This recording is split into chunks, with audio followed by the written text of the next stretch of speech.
Sejam todos muito bem-vindos ao segundo Summit Imparare. Nosso principal objetivo é compartilhar conhecimento e experiências para contribuirmos à sua jornada rumo à excelência, ao seu atendimento. Meu nome é Patrícia Forestieri, eu sou fisioterapeuta, tenho 20 anos de formada, sou especialista em fisioterapia e neurologia, especialista em fisioterapia e cardiologia, mestre em cardiologia e atualmente professora do curso de fisioterapia da Unip, professora de cursos de pós-graduação, curso de aperfeiçoamento e também fisioterapeuta do Hospital Brasilândia, referência ao paciente com Covid-19. Hoje nós vamos falar então um pouquinho sobre a reabilitação na síndrome pós-Covid-19. Vocês vão ver que tem vários estudos aí mostrando que os pacientes que, mesmo aqueles que têm a forma leve da doença, têm passado por momentos difíceis, com dificuldade para realizar determinadas tarefas, no período pós a doença, né? Então, ele está curado da doença, mas cerca de 3, 6, 12 meses após a doença, ele ainda apresenta alguns sinais e sintomas. E quais são esses sinais e sintomas? E como nós, fisioterapeutas, podemos ajudar na reabilitação desse paciente? É o que a gente vai ver hoje, tá? Antes da gente iniciar a palestra, eu tenho alguns recados para passar. Primeiro de tudo é que já estão abertas as inscrições para as pós-graduações do Imparare, em parceria com a Unip. São vários cursos em diversas áreas para você fazer a sua especialização. É só você acessar o site do Imparare, onde você vai ter aí as informações e como fazer as inscrições para esses cursos. Lembrando que todos que estiverem assistindo às palestras desse congresso e forem elegíveis para realizar as especializações, estarão concorrendo a um dos nossos cursos de capacitações online na área de interesse que você indicou ali no ato da inscrição. E o sorteio ocorrerá, então, para os cursos pré-selecionados. Para concorrer, você deve printar a tela dessa palestra e postar no seu Instagram com a hashtag SummitImparare. E depois marcar 3 amigos e o Instituto Imparare, o Instagram do Instituto Imparare, @Instituto Imparare. Aproveito também para informar que para a entrada vigente do ano vigente, agora março de 2021, há uma promoção de desconto de 40% em todos os cursos de pós-graduações da Imparare. Isso mesmo. Tá? Então, se você quer começar a sua especialização ainda esse ano, em 2021, não perca essa excelente oportunidade. Entra lá no site do Imparare, entra lá no Instagram do Imparare, para você ter as informações e fazer a sua inscrição. Bom, esses são os recados que eu tinha que dar para vocês, e agora, então, vamos iniciar essa palestra. Lembrando que estou à disposição nas minhas redes sociais, também no meu Instagram, para dúvidas e companheirismo, amizade, enfim, né? Eu acredito que todos nós somos fisioterapeutas e somos uma grande família, uma grande comunidade, então fique à vontade para me procurar também lá no meu Instagram, @Patrícia Forestieri. Então, pessoal, é importante a gente falar desse tema reabilitação na síndrome pós-Covid, e eu quis trazê-lo para vocês, porque a gente tem visto que muitos desses pacientes apresentam muita dificuldade de conseguir realizar algumas tarefas, de retornar às suas atividades sociais após a alta hospitalar. E mesmo aqueles pacientes que tiveram a forma leve da doença, que não precisaram ser internados, que trataram da doença no ambiente domiciliar, apresentam, depois de alguns meses, alguns sinais e sintomas. Então, para mostrar para vocês um pouquinho do que são esses sinais e sintomas e do como a gente pode reabilitar esses pacientes, eu vou trazer essa palestra aqui para vocês e espero que vocês gostem, vocês fiquem à vontade aí para me procurar nas redes sociais, para tirar mais dúvida, para mandar material. Estamos aí junto com o Instituto Imparare para ajudar vocês a ter mais conhecimento. E aí, o que a gente tem que lembrar, então, nesse primeiro momento, né? Que a gente tem o coronavírus, que é um vírus que pertence a uma família de 6 tipos de coronavírus, que foi estudado pela primeira vez na década de 1930, e que, a partir da década de 1960, foi visto que alguns tipos de coronavírus causam sintomas muito leves, como se fossem resfriados comuns na grande maioria das pessoas. No entanto, agora, no final de 2019, foi descoberto esse novo tipo de coronavírus, que tem a capacidade de infectar muitas pessoas, ou seja, é um vírus altamente infeccioso, mas que pode se manifestar de formas muito diferentes, que muda muito de indivíduo para indivíduo. Esse coronavírus causa uma doença chamada Coronavirus Disease, que é a sigla da palavra Covid-19, vem do inglês Coronavirus Disease, e que pode ter tanto sintomas leves quanto sintomas muito fortes, muito severos. E isso é uma das coisas que dificulta a gente a conseguir controlar a disseminação desse vírus ao redor do mundo, e por isso que então estamos aí há praticamente um ano enfrentando um período de pandemia, de quarentenas e, enfim, todas as mudanças aí sociais que vieram por conta disso, né? E aí temos, então, que a grande maioria das pessoas que foram infectadas pelo coronavírus, cerca de 80% desses indivíduos, apresentaram apenas a forma leve da doença, sintomas muito leves, né? E 20% apenas dos infectados acabaram apresentando a forma mais intensa da doença, a forma mais severa. Dentro desses sintomas leves, a febre é o sintoma mais predominante, mais presente na maioria dos indivíduos, foi detectada na maioria dos indivíduos, cerca de 99% dos pacientes relataram a febre baixa, em torno de 37,8 a 38,2, 50% dos indivíduos infectados apresentaram tosse, tosse seca, persistente, cerca de 33% dos indivíduos apresentaram dispneia, que é aquele sinal de falta de ar, 35% dos pacientes apresentaram mialgia, que é dor muscular generalizada e intensa, e os restantes dos sintomas, como náuseas, diarreia e enxaqueca, foram menos comuns, mas estiveram também presentes. Outro sintoma que também parece ser característico deste novo coronavírus é a perda do olfato e a perda do paladar, principalmente a anosmia, que é a perda do olfato. Muitos pacientes conseguiram perceber que talvez possam estar infectados com o vírus porque começaram a notar que não sentiam mais o cheiro da comida, o cheiro de produtos de limpeza, né, o cheiro das roupas em casa que vestia, e aí pensaram, nossa, tem alguma coisa errada, foram procurar o médico e viram que estavam infectados. Mesmo não apresentando febre, mesmo não apresentando tosse, muitos pacientes que foi constatado que estavam infectados com coronavírus apresentavam essa alteração do olfato e do paladar.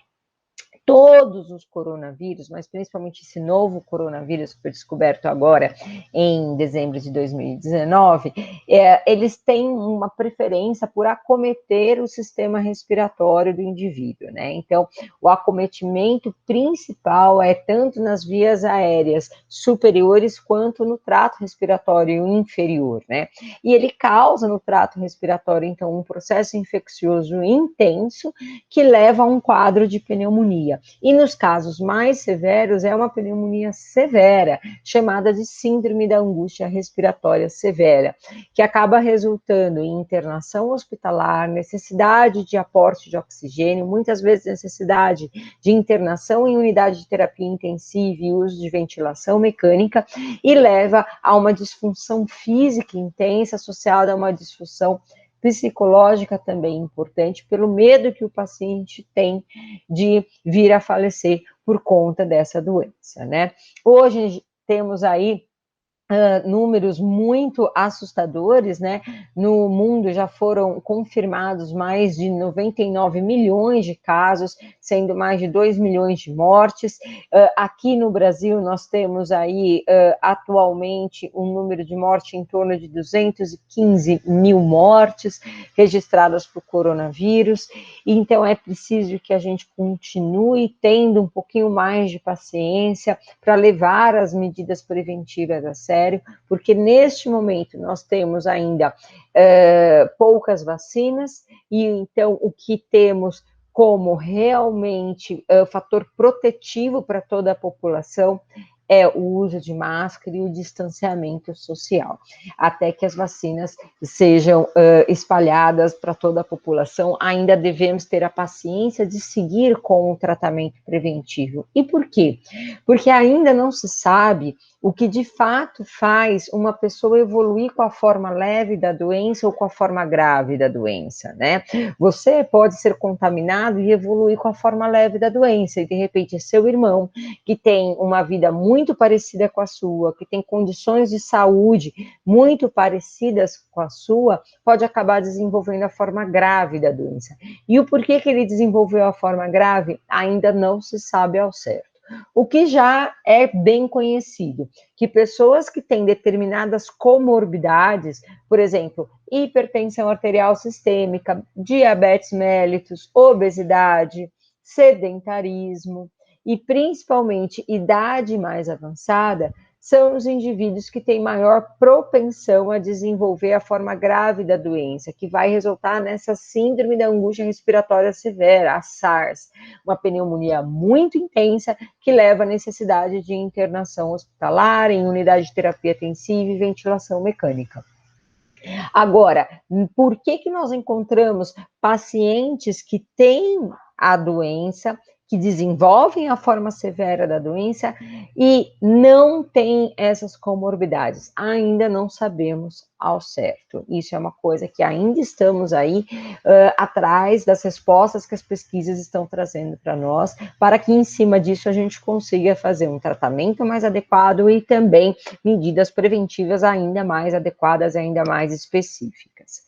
No entanto, ao longo desse ano de pandemia, o que as pesquisas têm mostrado é que essa doença, apesar dela ter um acometimento principal no trato respiratório, levando a um processo infeccioso muito intenso no trato respiratório, o que é visto também é que é uma doença que pode ocasionar alterações hematológicas. No sangue, essa doença leva à formação de microcoágulos, de microtrombos, e esses trombos dificultam a chegada do sangue nos tecidos, dificultam a chegada de oxigênio nos tecidos, e os órgãos e tecidos estando mal perfundidos, acabam tendo danos celulares, apoptose e necrose celular severa, levando à disfunção de múltiplos órgãos. Como a gente pode ver nesse desenho, aqui no canto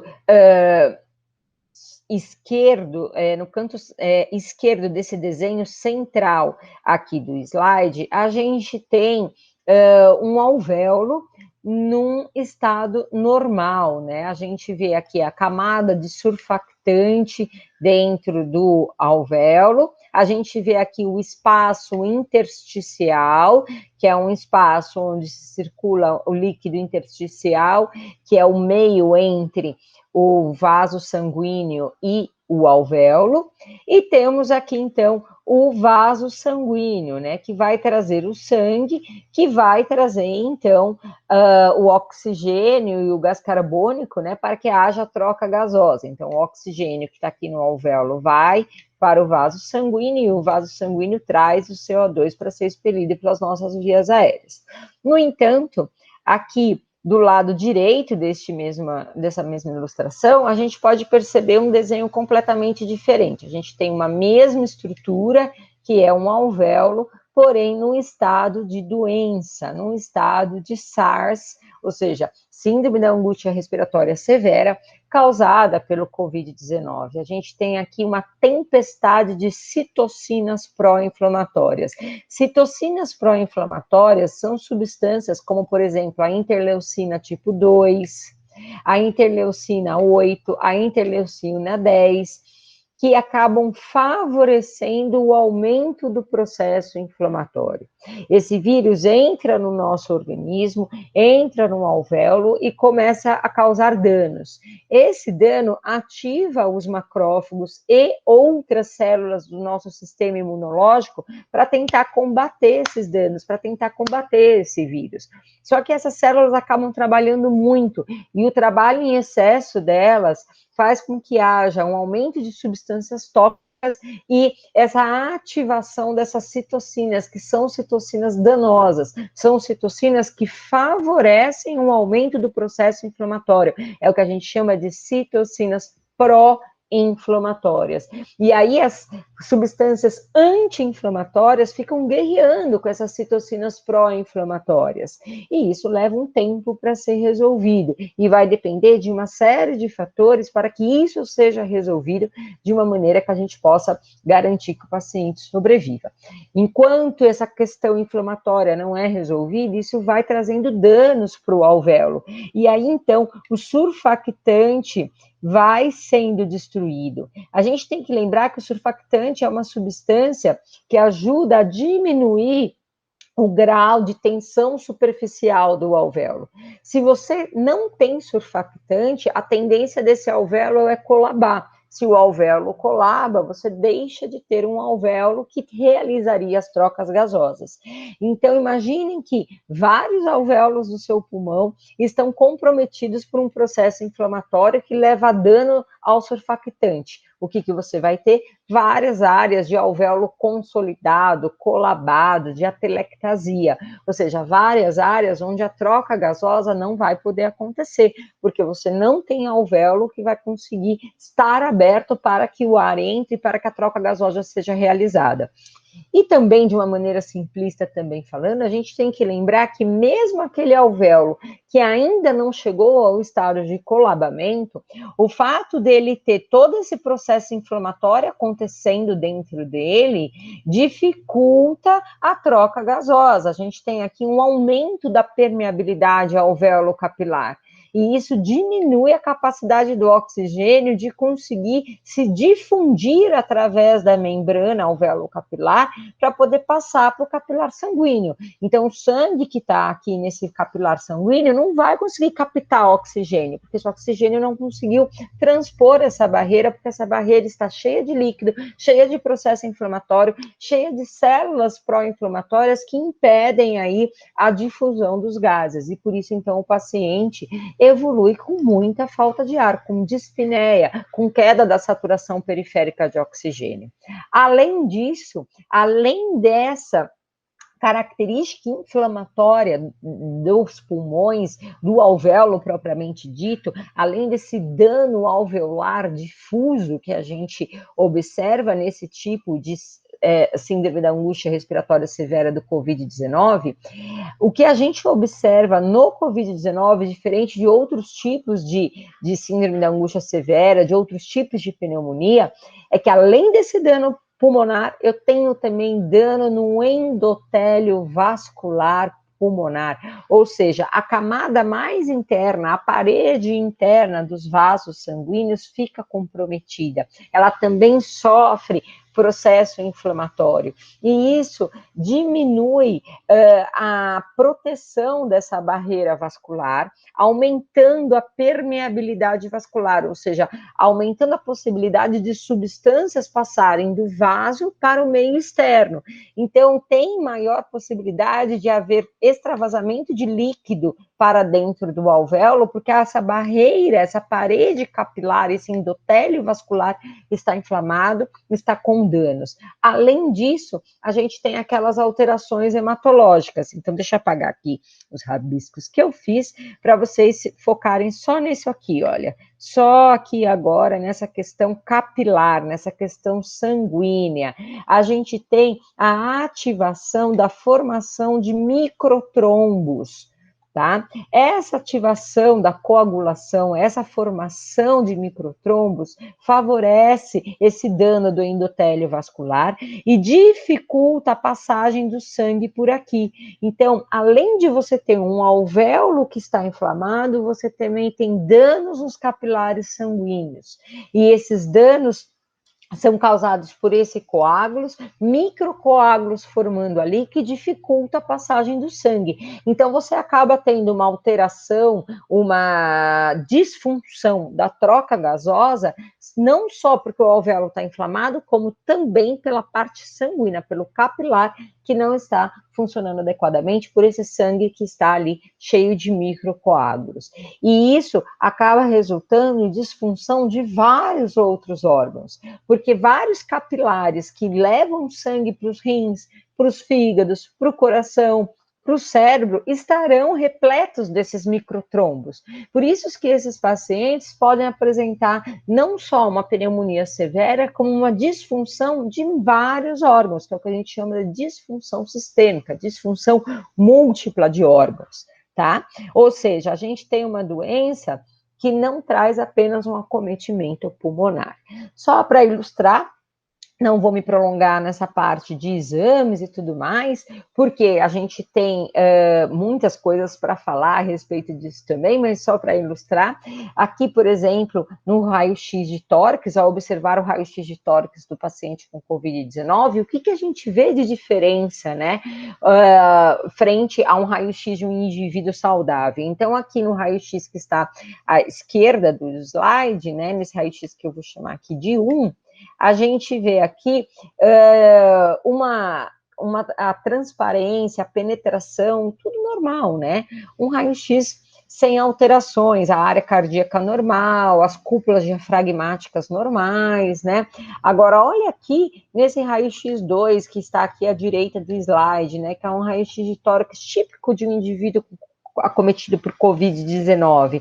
A gente vê várias áreas de hipotransparência difusa, principalmente no hemitórax direito, que são típicas de processo inflamatório, esses infiltrados intersticiais difusos, que mostram aí o grau de acometimento do parênquima pulmonar por conta desse processo inflamatório. E aí, obviamente, se a pessoa tem um comprometimento de parênquima pulmonar difuso, ela vai acabar tendo sinais e sintomas típicos da insuficiência respiratória aguda, dispneia, taquipneia, taquicardia, queda da saturação de oxigênio, necessitando de suporte de oxigênio, internação hospitalar e muita fisioterapia respiratória, né? Além disso, esse doente, infelizmente, pode acabar evoluindo com uma forma ainda mais grave da doença, levando à necessidade de internação em unidade de terapia intensiva para que ele faça o uso da ventilação mecânica invasiva. O paciente crítico com qualquer doença de base que faz uso de ventilação mecânica não invasiva por um determinado período de tempo, acima de 36 a 48 horas, ele pode vir a apresentar algumas consequências da ventilação mecânica. Ou seja, quando um paciente tem insuficiência respiratória aguda e a gente precisa usar a ventilação mecânica para tratar a insuficiência respiratória aguda, a gente pode vir a ter algumas consequências não muito boas disso, porque você está tratando a insuficiência respiratória através de um método muito invasivo, que exige muito tempo de uso de sedação e de outros medicamentos, e isso pode trazer várias consequências severas. Por isso que nós, profissionais que trabalhamos na unidade de terapia intensiva, temos que estudar muito. A gente precisa ter um conhecimento de todos esses fatores para poder prevenir o desenvolvimento de consequências ruins da ventilação mecânica. Uma dessas consequências, e que é uma das mais alarmantes, é a fraqueza muscular do doente crítico, né?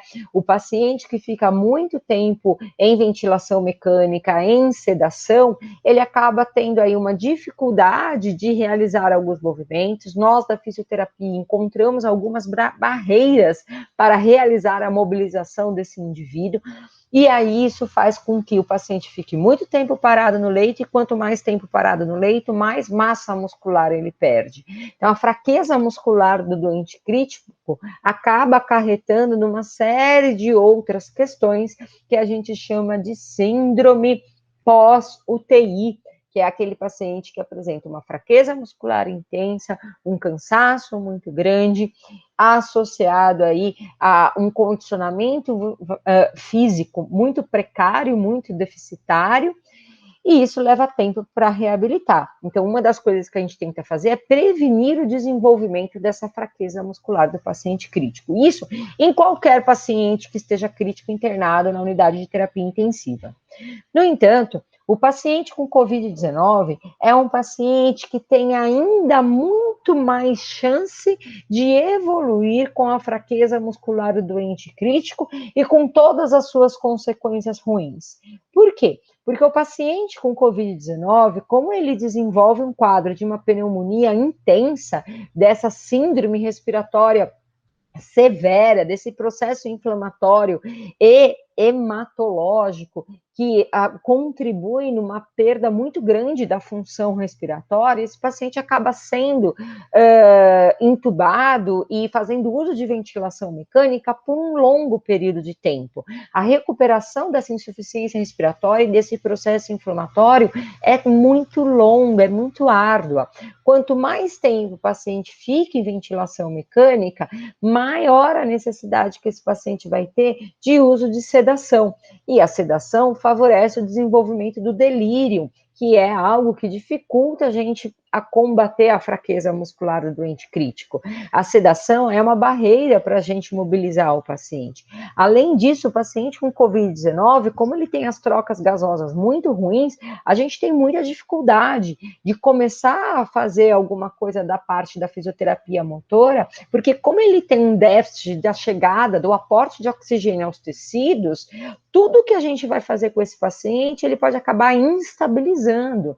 Então, isso dificulta muito a gente conseguir diminuir o impacto que esse imobilismo no leito vai trazer para esse paciente. Além disso, esse paciente apresenta um processo inflamatório que leva a um desequilíbrio, uma dificuldade da gente conseguir garantir um ajuste ventilatório adequado, muitas assincronias e também a necessidade desse paciente manter-se na posição prona faz com que a gente tenha que usar bloqueadores neuromusculares, às vezes por mais de 24, 36 horas, né? Só pensar que um paciente com Covid-19 deve ficar na posição prona, ou seja, de barriga para baixo, de decúbito ventral, por até 16 horas. Até no mínimo por 16 horas na posição prona, em uso de bloqueador neuromuscular, associado a outros sedativos e outras drogas. E aí, então, se você tem uso de bloqueador neuromuscular, você vai ter fraqueza muscular dessa musculatura que foi toda bloqueada. Associado a isso, esse paciente também vai fazer uso de corticoide, porque hoje a gente sabe que o corticoide tem sido um tratamento medicamentoso muito eficiente para pacientes com Covid-19, né? A associação de corticoide com antibiótico terapia. Mas os corticoides usados em excesso por longo período de tempo também são danosos, tanto para a massa óssea quanto para a massa muscular. Então, diversos fatores relacionados à própria internação na unidade de terapia intensiva, a próprio uso de ventilação mecânica invasiva, favorece o desenvolvimento da fraqueza muscular do doente crítico de uma maneira muito mais potencializada ao paciente com Covid-19. E, paralelamente a isso, a gente tem que lembrar, como eu falei há pouco, que o Covid-19 não é uma doença só do trato respiratório, ela é uma doença multissistêmica. A gente tem aí um processo inflamatório que traz danos no coração, tem sido constatado pacientes que evoluem com miocardite, processo inflamatório intenso e importante no coração, prejudicando a bomba cardíaca, levando à insuficiência cardíaca e a choque cardiogênico, pacientes com arritmias diversas, pacientes que evoluem com quadro de isquemia, infarto agudo do miocárdio por conta dessa formação de microtrombos. Temos também danos renais importantes, as células tubulares dos rins sofrem um processo inflamatório associado aos microcoágulos formados nas microartérias dos rins. Então, são pacientes que facilmente evoluem com uma insuficiência renal aguda importante. Alterações hepáticas, o fígado também acaba sendo prejudicado e os pacientes vão apresentando um aumento da produção das enzimas, né, TGO, TGP, aumento de bilirrubinas, típico de disfunção hepática.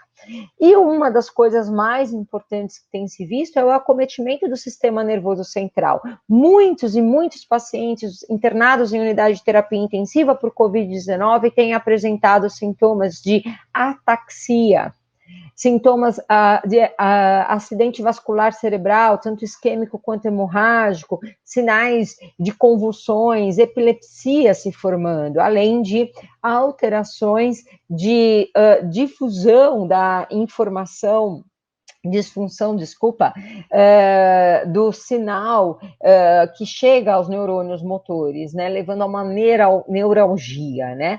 Além disso, esses pacientes, por conta desse acometimento de rim, de fígado, do sistema nervoso central, associado a todos esses medicamentos, a ventilação mecânica, ao imobilismo, eles acabam tendo também uma lesão direta na musculatura esquelética. Tem sido observado que os pacientes com Covid-19 atrofiam muito rapidamente, e isso tem sido observado pelo aumento de CPK, que é uma enzima típica da musculatura, de lesão na musculatura esquelética, né?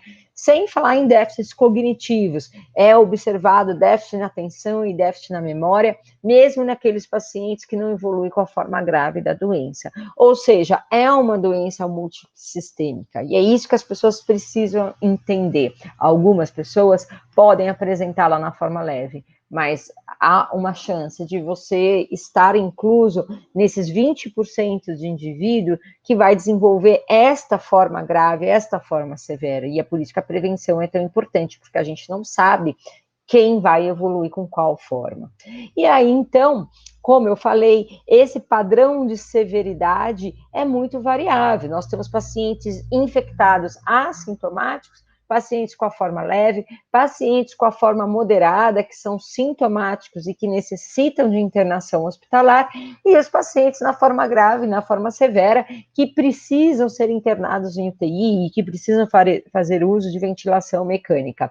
E aí, para todos esses perfis de paciente, é indicado um atendimento multiprofissional para que a gente possa, ao máximo, evitar o aparecimento de sinais e sintomas decorrentes da doença, mas principalmente nos pacientes sintomáticos que necessitam de internação hospitalar e nos pacientes que necessitam de ventilação mecânica e de internação em unidade de terapia intensiva, é fundamental que nesse tratamento multiprofissional a gente dê valor, que a gente dê o suporte na reabilitação física e funcional, para que esse paciente possa se recuperar não só da parte respiratória, mas também de todo esse acometimento neuromusculoesquelético. Então, nós temos aí hoje que podemos separar os pacientes que estão na fase pós-aguda, que são aqueles pacientes nos primeiros 30 dias da doença, os pacientes na fase intermediária, que são os pacientes que estão entre os 3 e 6 meses após a doença, e os pacientes na fase crônica, que são aqueles pacientes que já passaram de 12 meses da doença, né? E o que nós temos visto, então? Que a esses pacientes que estão na fase pós-aguda, na fase intermediária e na fase crônica, apresentam uma série de sintomas que muitas vezes eles já apresentavam durante a doença e agora eles percebem que esses sintomas continuam a persistir no dia a dia. Esses pacientes apresentam fadiga, dispneia, mialgia intensa, artralgia intensa, depressão, ansiedade, anosmia, déficit de atenção e memória. Os sintomas mais evidentes têm sido a fadiga, a dispneia e o déficit de atenção e memória. Mesmo aqueles pacientes na forma leve da doença têm relatado a persistência desses sintomas. E isso acaba comprometendo as atividades ocupacionais, o retorno à vida social, levando a um déficit na qualidade de vida. Muitos estudos têm mostrado que a síndrome pós-Covid se assemelha muito ao que a gente chama de síndrome da fadiga crônica, né? Que é aquele indivíduo que tem essa sensação de corpo pesado, de corpo cansado e de um fácil sentimento de cansaço, mesmo após esforços muito leves. E que mesmo após um longo período de descanso, de sono recuperador, de uma alimentação adequada, esse paciente não tem essa sensação de descanso. Pelo contrário, ele persiste com essa sensação de fadiga, essa sensação de corpo pesado, de dor muscular, associada à dispneia, à falta de ar aos pequenos esforços, principalmente nos primeiros 3 a 6 meses após a doença. Então, tanto para o paciente que está na fase pós-aguda, que é essa fase dos primeiros 30 dias, até o paciente em fase crônica, a gente tem que pensar em estratégias de reabilitação. Então, os objetivos primários dessa reabilitação com esse paciente primordial, né, pensarmos em prevenir a perda da capacidade física, porque começa a virar um círculo vicioso, essa sensação de fadiga e dispneia aos pequenos esforços faz com que o paciente fique boa parte do tempo parado. Quanto mais parado ele fica, mais músculo ele perde, portanto, mais condicionamento físico ele perde. Precisamos também evitar as complicações respiratórias e tromboembólicas que são decorrentes desse imobilismo. Sabemos que quanto mais parado o indivíduo fica, menor é a chance da gente conseguir manter uma circulação sanguínea adequada, e sangue parado faz complicações tromboembólicas. Precisamos evitar esse repouso prolongado, recuperar a capacidade funcional, evitar a depressão, conseguir com isso, através do exercício físico, através do treino de atividades funcionais, conseguir recuperar a autoconfiança desse paciente, fazer com que ele tenha alta hospitalar e vá para casa com a maior capacidade funcional possível restabelecida, ou seja, o mais independente possível para suas atividades de vida diária, e que possamos levar todos esses cuidados também para a família desse paciente, porque a família também vai partir da alta hospitalar fazer parte do tratamento de reabilitação desse paciente. Também é muito importante, são objetivos secundários, mas não menos importante, como eu falei, é muito importante pensarmos em ensinar as modificações dos fatores de risco, ou seja, se é um paciente que tem comorbidades como hipertensão, obesidade, diabetes, precisamos ensinar isso ao paciente, encorajá-lo a mudar seu estilo de vida, a tomar os medicamentos, a procurar colocar mais exercício físico dentro da sua vida, né? Se possível, trazer a esse paciente a possibilidade de um programa de exercícios, caso ele não tenha acesso à fisioterapia e reabilitação, então tentar, talvez, através da telereabilitação, da telemedicina, levar alguma maneira desse paciente fazer esse processo de reabilitação física, seguir um programa de atividade física, levando em consideração todos os critérios de segurança, levando em consideração tudo que envolve a vida desse paciente. E aí, ao longo desse ano, tem sido, então, já publicados alguns estudos que norteiam os caminhos que podemos seguir para esse processo de reabilitação.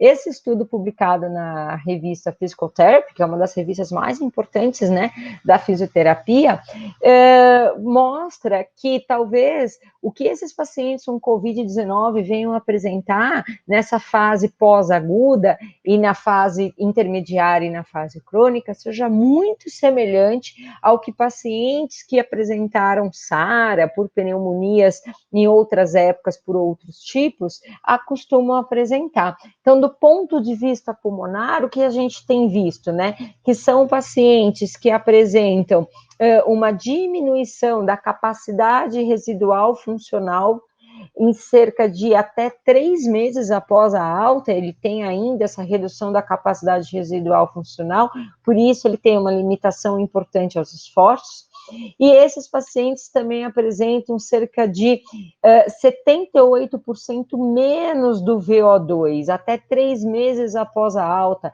inclusive pacientes com Covid-19, pacientes que desenvolveram SARA por Covid, já tem estudo mostrando isso, que a limitação da tolerância aos esforços, da capacidade física, da aptidão desse paciente é imensa, e não necessariamente por piora da função pulmonar ou ventilatória, mas sim pela agressividade da doença em relação ao músculo, músculo. Os estudos têm questionado, será que não tem uma miopatia, né? Ou seja, esse vírus não atinge o músculo de alguma forma, então por isso que a gente tem que pensar em reabilitação física e funcional, além apenas da reabilitação respiratória e pulmonar. Além disso, precisamos dar um aporte psicoemocional para esse paciente, porque a depressão tem sido algo importante, que tem mostrado aí ser um fator de peso para a inaptidão desse paciente frente a algumas atividades. Outra coisa que tem se mostrado é que esses pacientes podem apresentar também uma redução importante na distância percorrida no teste da caminhada de 6 minutos. Por isso que é tão importante a gente realizar esse teste, para que em cima desse teste a gente possa aí conhecer qual é a capacidade funcional e a partir daí planejar a nossa terapia, né? Estudos têm mostrado que a redução na distância percorrida nesse teste pode variar entre 67% a 81% por até 3 meses após a alta hospitalar, ou seja, o paciente tem um déficit da sua capacidade funcional e da sua tolerância aos esforços muito severo. E, mais uma vez, isso tende a ser ainda maior naqueles pacientes que necessitaram de ventilação mecânica. Ou seja, mesmo após meses da alta hospitalar, a gente observa a redução da capacidade funcional com impacto direto na qualidade de vida. Então, o que precisamos fazer? Desde a fase aguda até a fase pós-aguda, já iniciar um tratamento, e esse estudo até coloca aqui um algoritmo what to do, né, o que fazer. Nesse algoritmo, então, ele propõe a gente ficar de olho que antigamente, antes da pandemia Covid-19, a gente procurava tratar os pacientes para reabilitação, por exemplo, cardio-reabilitação dos pacientes com DPOC, a gente propunha exercício, CPAP, manobra de higiene brônquica, né, e educação. Hoje a gente tem que se preocupar com outras coisas, além disso tudo. A gente tem que monitorar a necessidade de oxigênio desse paciente, tentando buscar como objetivo o desmame de oxigênio, incentivar que essa oxigenoterapia seja feita da forma mais adequada possível, porque o oxigênio não pode ser dado em excesso.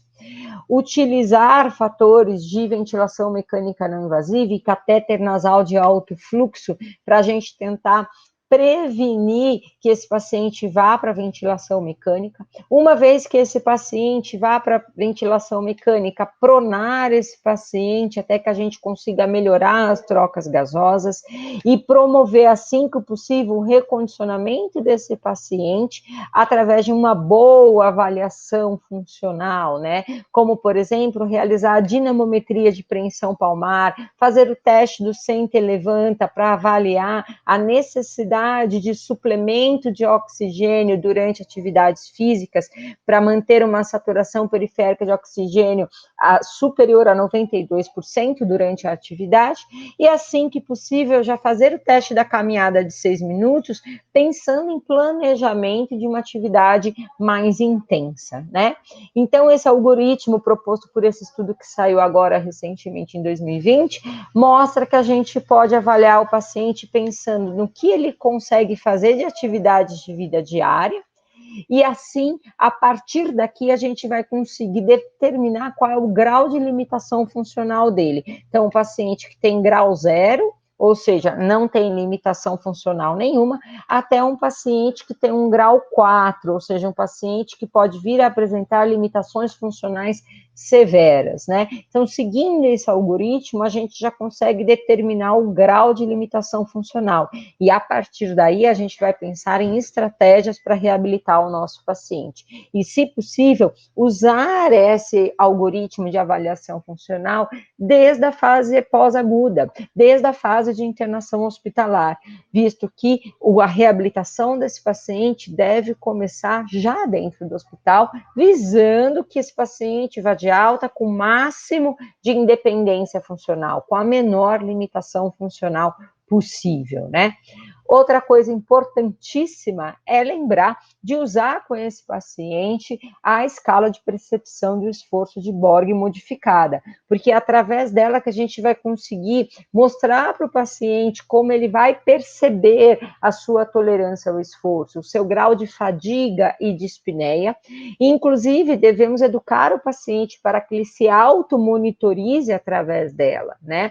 E também usá-la durante esses testes funcionais específicos, por exemplo, o teste do senta e levanta, o timer up and go teste, o teste da caminhada de 6 minutos. A gente deve usar a escala de Borg para fazer com que a gente possa entender até que ponto o paciente consegue fazer aquela atividade. Por exemplo, se no teste de senta e levanta, que é um teste de 1 minuto, ele apresentar um Borg de 6 para fadiga e dispneia, eu já sei que é um paciente que está com um grau de limitação funcional muito severa. Portanto, eu não vou poder fazer o teste da caminhada de 6 minutos agora, nesse momento.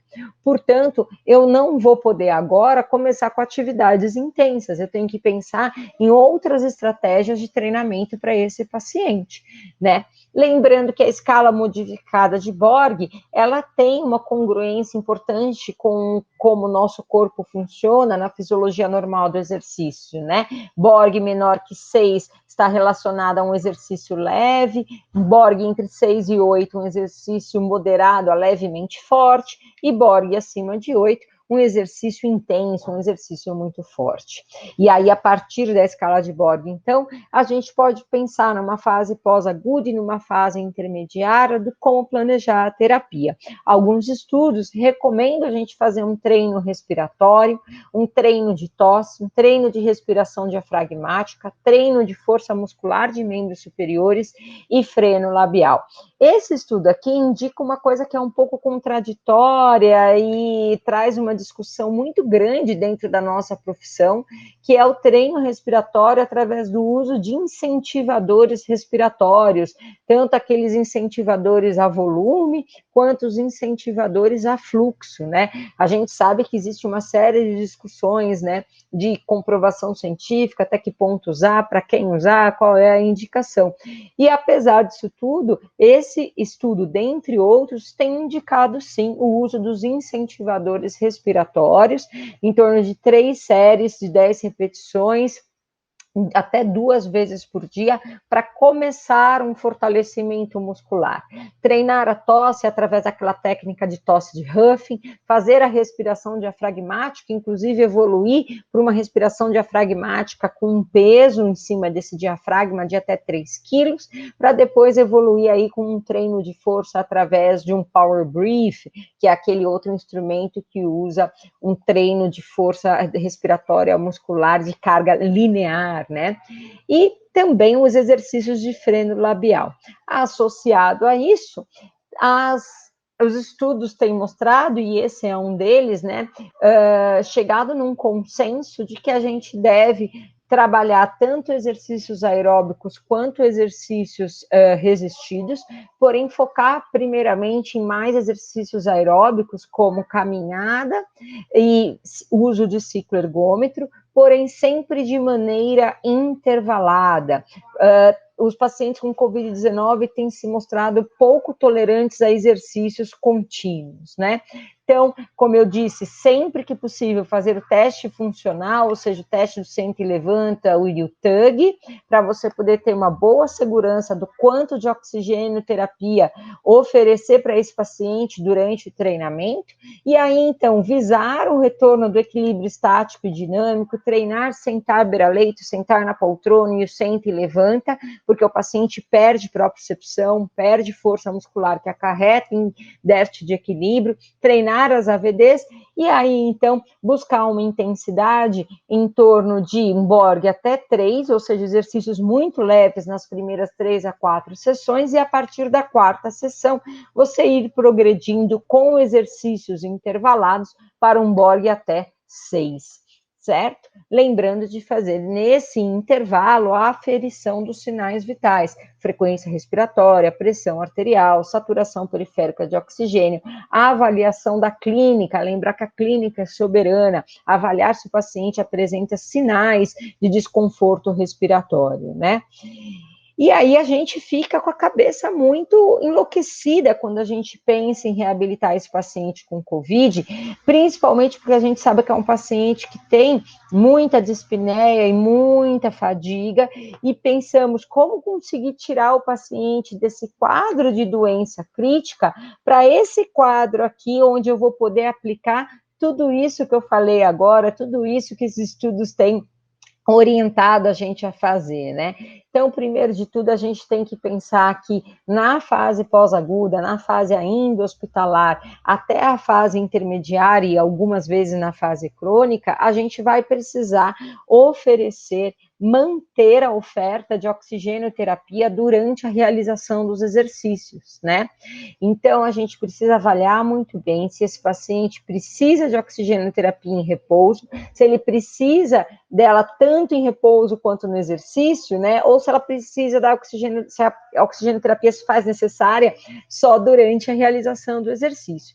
E aí, então, lembrar que se o paciente necessita de oxigenoterapia, ele precisa receber exercícios ainda mais intervalados, onde a gente deve começar avisando intervalos maiores do que o tempo de exercício. E lembrar que a suplementação de oxigênio não deve buscar atingir uma saturação de 99%. Durante o exercício, a gente deve buscar uma saturação a partir de 92%. Então, eu não posso exagerar na oferta de oxigênio para esse meu paciente. Ele não precisa saturar 100% durante o exercício. Outra ferramenta que pode vir a ser útil, principalmente na fase hospitalar e no comecinho da fase domiciliar da reabilitação desse paciente, é a ventilação mecânica não invasiva, o uso do CPAP, né, ou seja, um nível pressórico, para você continuar, você oferecer uma diminuição do trabalho respiratório, e com essa diminuição do trabalho respiratório, você consegue continuar a realizar aquele exercício físico sem fadigar o paciente, sem necessitar interromper o exercício precocemente. Então, você consegue garantir aumento da intensidade do exercício, e é esse aumento da intensidade que vai trazer resultado no processo de reabilitação, né? Lembrar que aqueles pacientes que não necessitam de oxigenoterapia, quando já estão na sua casa, no seu domicílio, já podem realizar exercícios um pouquinho menos intervalados, exercícios um pouco mais contínuos. Porém, ainda é válido, nas primeiras 3 semanas, já é recomendado pela literatura, manter exercícios de baixa intensidade, principalmente na primeira semana, tá? Para que você prepare esse corpo, prepare esse condicionamento físico. E aí, então, a partir da 3ª semana, começar a pensar em progressão da intensidade das atividades e evitar atividades contínuas prolongadas de alta intensidade nessas primeiras 3 semanas. Mesmo se esses pacientes tiverem um antecedente de serem profissionais do esporte, de serem pacientes que praticam atividade física, né? Esses pacientes têm já apresentado, sim, uma redução do seu condicionamento físico. Então, muitas vezes, eles precisam primeiro fazer fisioterapia para depois de 3 meses voltar a fazer atividade física com o educador físico, como ele costumava fazer na academia, no clube, fazer a atividade esportiva que ele então gostava. Por isso que a gente precisa fazer uma boa avaliação com esse paciente, né? Porque mesmo no paciente que teve Covid na forma leve, que é um indivíduo que praticava esporte, tem se notado um déficit no retorno às suas atividades que pode perdurar por até 6 meses após a cura da doença, né? Então, Para a gente encerrar, como considerações finais, o que a literatura tem mostrado, o que a gente tem usado como evidências para a escolha do nosso processo de reabilitação na síndrome pós-Covid, é, primeiro de tudo, avaliar muito bem o seu doente, né? É avaliando que a gente consegue individualizar o tratamento, não existe receita de bolo, né? Para a gente trabalhar a força muscular, o equilíbrio, sinais e sintomas de tolerância ao esforço, a gente deve associar tudo isso ao estilo de vida do indivíduo. Então, a gente precisa fazer uma avaliação, porque se a gente não avalia, a gente não trata. A gente só consegue tratar aquilo que a gente avalia. Além disso, é através da avaliação que a gente vai conseguir estabelecer quais serão os critérios de segurança para a realização desses exercícios, né? Quanto de oxigênio eu tenho que dar, qual tipo de exercício eu vou escolher, qual é o tempo de exercício, qual é o tempo de intervalo, quando que eu vou progredir, qual é a hora de parar o exercício, até que ponto eu vou, quando eu vou interromper a atividade que eu estou dando. Tudo isso você só vai conseguir planejar e determinar com o seu paciente depois que você fizer uma boa avaliação. Então, a avaliação é que vai ajudar você a discernir até que ponto você vai conseguir evoluir com tudo isso que foi proposto pela literatura. Certo, pessoal? Bom, deixo aqui meus contatos nas redes sociais, fiquem à vontade para me procurar. Quero deixar também meu agradecimento mais uma vez ao Imparare pelo convite e estou à disposição para mais um simpósio que podemos ter aí nos próximos meses. Um grande abraço a todos.